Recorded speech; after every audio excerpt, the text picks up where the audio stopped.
Honorable Kibagendi, use your cards. Honorable Mayaka, you don't shout. Yeah, use your cards. I cannot see you on my screen. Stop shouting in the house. Thank you, Honorable Speaker. As I wind up, Honorable Speaker, to whom much is given, much is expected.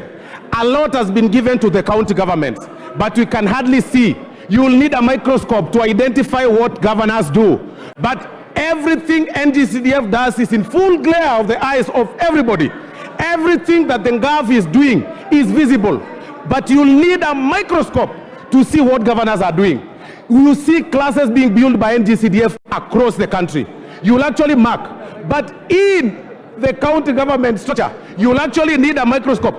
The only development those guys are doing is walking in a convoy of 20 vehicles, moving around funerals, you know, one vehicle carrying a chair, another vehicle carrying carpets, another vehicle carrying goons, another vehicle carrying microphones, another vehicle carrying a girlfriend, and then they go there, they disrupt functions in barrios, carrying themselves in high titles, and then you are discussing on how to add the money here.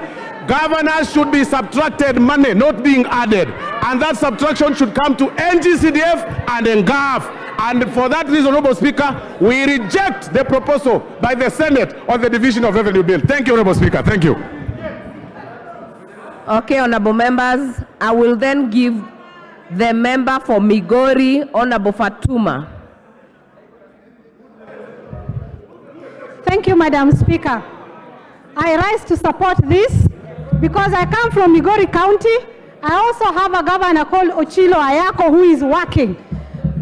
Honorable Osoro, Mr. Speaker, Madam Speaker, Honorable Osoro has a personal problem with Simba Arati. I can give you guidelines